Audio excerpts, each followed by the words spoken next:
کہ آج ٹویٹ ہو جائے تو اس کو اٹھا لیا جاتا ہے، اس کو لے جایا جاتا ہے 5 سال کی قید تک، اس کے اوپر ٹارچر بھی ہوتا ہے۔ اس کے گھر والے جا کے اگر میک ڈونلڈس پہ احسن اقبال کے ساتھ کسی فیملی نے کوئی بات کر دی تھی تو اس فیملی کو شام کو گھر جا کے ان سے معافی مانگنی پڑی تھی۔ اسی طرح ٹویٹر ہینڈل کے اوپر کسی پہ آپ کو پتہ چل جائے صحیح کہ جی فلانے ادارے کی تضحیک ہو گئی ہے، وہ شخص اٹھایا جاتا ہے، FIA آ جاتی ہے، کوئی بھی ایجنسی آ جاتی ہے۔ جرنلسٹ کو جس طریقے سے انٹیمیڈیٹ کیا جا رہا ہے، ہراس کیا جا رہا ہے، مرڈر کیا جا رہا ہے، وہ بھی آپ کے سامنے ہے۔ لیکن مریم نواز جو مرضی کہہ دیں، جو مرضی کر لیں، کوئی کسکتا بھی نہیں ہے۔ تو یہ بہت بڑا سوالیہ نشان ہے اسٹیٹ کی رٹ پہ، جوڈیشری پہ، کہ وہ کیا وجہ ہے کہ آپ ان لوگوں کے ہاتھوں بلیک میل ہوتے ہیں اور آپ ان کے خلاف بول نہیں سکتے۔ اسی طرح اگر رول آف لا ایکول ہوتا تو اس وقت ان کے خلاف بھی کوئی پرچے کٹ رہے ہوتے، لیکن یہ تو ان لوگوں میں شامل ہوتی ہیں جن کو ٹرے میں رکھ کے پاسپورٹ پیش کیا جاتا ہے اور یہ اگلے دن ہی ملک سے چلی جاتی ہیں۔ سو جب پورا سسٹم ان کو سپورٹ کرتا ہو تو پھر ان کی بلیک میلنگ جائز لگتی ہے، پھر تو ان کا رائٹ بنتا ہے۔ پھر اس کا مطلب ہے پاکستان کا نام شریفستان رکھ دینا چاہیے، بیکاز یہ شریف خاندان کی ملکیت ہے، دوسرے نمبر پہ یہ زرداری صاحب کی ملکیت ہے، تیسرے چوتھے نمبر پہ 20 کے بٹوارے ہوئے ہیں، کیونکہ اس وقت جو 12 جماعتوں نے حصے لیے ہوئے ہیں ان کی شاید حصے داری ہی ہے اس ملک میں، کیونکہ لیجٹمیٹ طریقے سے تو وہ لوگ آئے نہیں ہیں۔ تو it was very disappointing for me and so many Pakistanis today at so many levels کہ اس قسم کی زبان ایک خاتون استعمال کر رہی ہیں اور مستقل کیمپین کر رہی ہیں اگینسٹ جوڈیشری، اور ان کو کوئی نہیں پوچھ رہا۔ یہ آپ ذہن میں رکھیے کہ کیوں یہ اتنا انفلوئنس کر رہی ہیں اس بینچ کو، 2 ججز کے پیچھے یہ کیوں پڑی ہوئی ہیں۔ اعجاز الحسن کے بارے میں تو آج انہوں نے یہ بھی کہا کہ یہ چیف جسٹس بننا چاہتے ہیں۔ اگر وہ سینیورٹی کی لسٹ میں ہیں اور کل کو وہ بن جاتے ہیں تو وہ ان کا رائٹ ہے، لیکن ابھی سے ان کو ملائن کر کے دے آر میکنگ شیور کہ اگر ابھی کسی بینچ کا وہ حصہ رہ بھی جاتے ہیں تو آگے جا کے چیف جسٹس نہ بن سکے۔ یہ بھی یاد رکھیں کہ جو سپریم کورٹ بار ایسوسی ایشن ہے اس میں بہت انفلوئنس ہے نون لیگ کا، وہ لوگ بہت سپورٹ کرتے ہیں اندر سے نون لیگ کو، اور میں نام لیے بغیر آپ کو بتا رہی ہوں کہ بہت سارے نامی گرامی وکلاء جن کی لا فرمز ہیں، جن کے انٹرنیشنل تعلقات ہیں، جن کی فاؤنڈیشنز چل رہی ہیں، جن کو بڑے ایوارڈز ملے ہوئے ہیں، ان کی طرف سے اس سارے نیریٹو کو سپورٹ کیا جا رہا ہے۔ اسی طرح وزیر داخلہ نے رانا ثناء اللہ نے کہا کہ کانفلکٹ آف انٹرسٹ جب آ جاتا ہے تو اصولاً ایک جج کو خود ہی علیحدہ ہو جانا چاہیے اس کیس سے۔ اگر کانفلکٹ آف انٹرسٹ کی بات کریں گے تو پھر تو وہ سب پہ ایکولی اپلیکیبل ہے۔ دنیا میں کہیں بھی ایک آرگنائزیشن میں بہن بھائی یا میاں بیوی کوئی بھی آپ کانفلکٹ آف انٹرسٹ ہوتا ہو آپ اکٹھے کام نہیں کر سکتے۔ ہمارا تو پورا سسٹم داماد، سمدھی، بہو، بیٹی، بھائی، بھانجے، بھتیجیوں ان سے بھرا پڑا ہے اور انہی میں بانٹا ہوا ہے ہم نے اپنے ملک کو، تو کس کانفلکٹ آف انٹرسٹ کی بات کر رہے ہیں رانا ثناء اللہ۔ دوسرا انہوں نے کہا کہ یہ جو دونوں ججز ہیں انہوں نے لسٹ دی ہے کہ پاناما کیس میں یہ شامل تھے، پارٹی لیڈرشپ کے متعلق جو کیس تھا اس میں یہ شامل تھے، پاک پتن الاٹمنٹ کیس ہے اس میں یہ شامل تھے، رمضان شوگر ملز میں یہ شامل تھے۔ اس کا مطلب ہے کہ نون لیگ نے طے کیا ہوا ہے کہ انہوں نے اپنی مرضی کے جج لگوا کے ایسے فیصلے لینے ہیں جس سے ایک دفعہ پھر ان کو پاکستان میں حکومت کرنے کا موقع مل جائے۔ دوسری جانب آج جو پنجاب اور خیبر پختونخوا میں انتخابات کا معاملہ ہے اس میں جسٹس اطہر من اللہ نے سوال اٹھایا کہ کیا اسمبلیاں آئین کے مطابق تحلیل کی گئی ہیں۔ سپریم کورٹ میں آج chief justice Pakistan justice Umar Ata Bandial کی سربراہی میں 9 رکنی بینچ نے اس کیس کی سماعت کی اور بہت سارے کویسچنز ریز کیے۔ اس وقت سارا ملک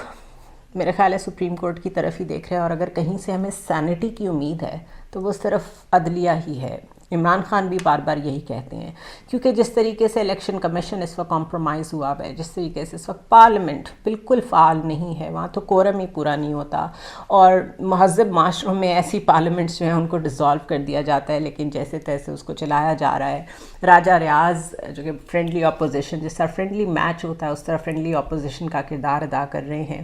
اس سارے سینیریو میں جو ساتھ ساتھ اکنامک کنڈیشنز ہیں پاکستان کی، جو اکنامک میلٹ ڈاؤن ہے رادر،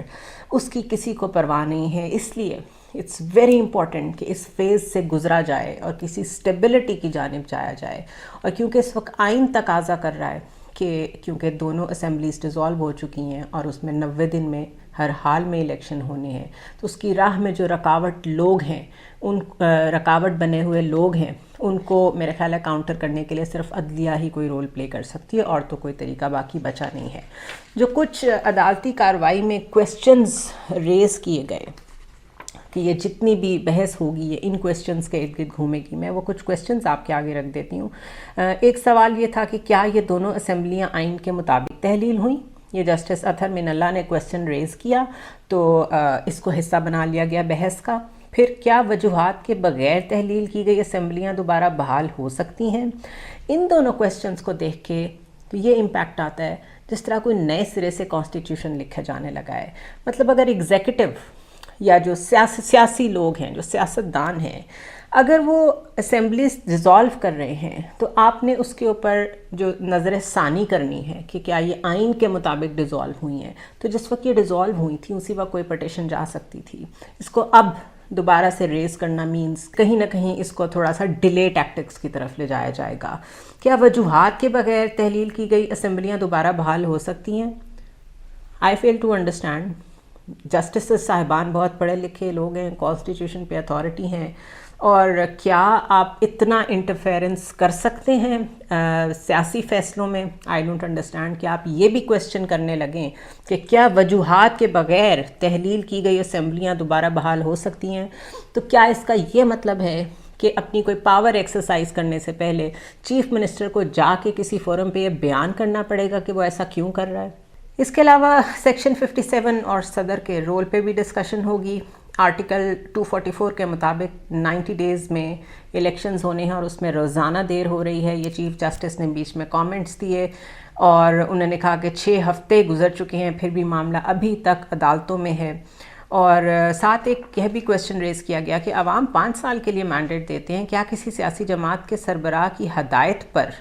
اسمبلیز تحلیل کی جا سکتی ہیں؟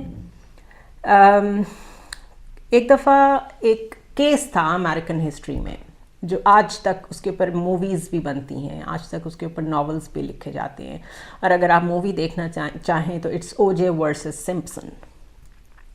اس فلم میں ایک ڈائلاگ ہے جس میں ایک وکیل دوسرے وکیل کو کہہ رہا ہے کہ یہ پولیٹیکل کیس ہے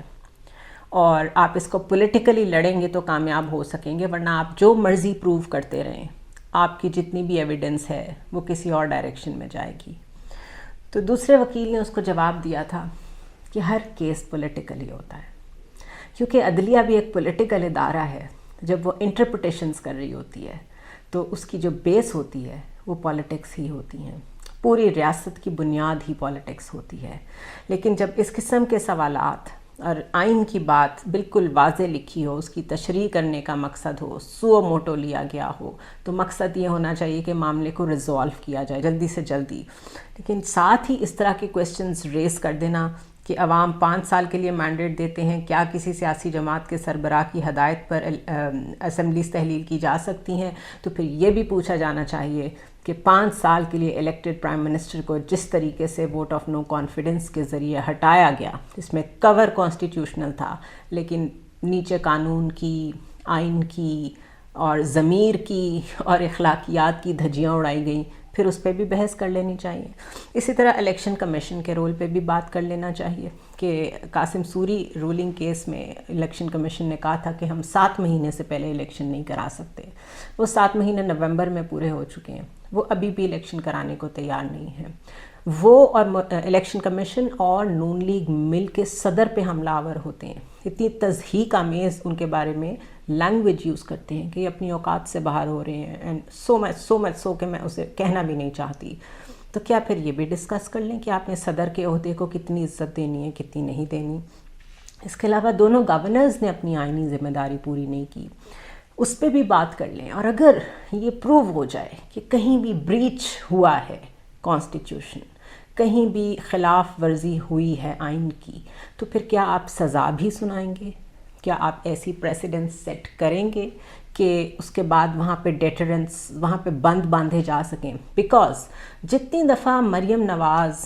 اسٹیٹ کو للکارتی ہیں، ججز کو للکارتی ہیں، کھل کے انسٹیٹیوشنز کے سربراہان کو یا اس میں کام کرنے والے دیگر لوگوں کو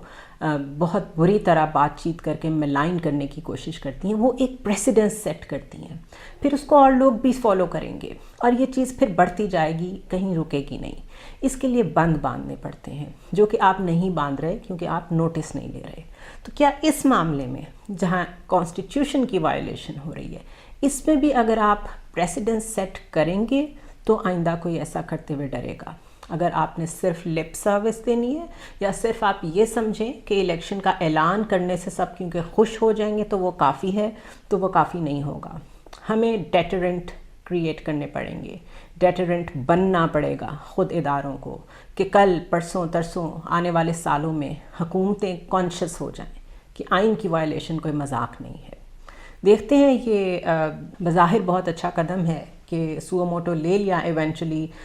چیف جسٹس نے، کیونکہ ادارے تو مستقل بال ایک دوسرے کی طرف پھینک رہے تھے، گورنرز اپنا رول نہیں پورا کر رہے تھے اور کانسٹیٹیوشن کے مطابق جو دن ہیں وہ گزرتے جا رہے تھے، تو شاید کوئی بہتری سامنے آ جائے۔ لیکن ایک انفارمیشن اپنے ذہن میں رکھیے گا کہ بینچ بنانا، بینچ میں کتنے ججز ہوں گے، کون کون سے ججز ہوں گے، یہ اختیار ہوتا ہے چیف جسٹس کا، اور اسی طرح سو موٹو لینا یہ بھی ایکسکلوسیو اختیار ہوتا ہے چیف جسٹس کا۔ تو اس کو جب کوئی چیلنج کرنے کی کوشش کرتا ہے تو وہ ڈائریکٹلی چیف جسٹس کو چیلنج کرتا ہے، اور چیف جسٹس صاحب میرے خیال ہے بہت قابل احترام ہیں، ان کے بارے میں بھی اس طرح کی انفارمیشن ہے کہ کہیں نہ کہیں ان کا بھی تعلق کسی نہ کسی جماعت سے بنتا ہے، تو یہ ان کے لیے بہت بڑا ٹیسٹ کیس ہوگا کہ وہ عدلیہ کے ساتھ اپنے رول کے ساتھ جسٹس کرتے ہیں یا پھر جو ہو رہا ہے اس کو ہونے دیتے ہیں۔ سی یو ٹمارو۔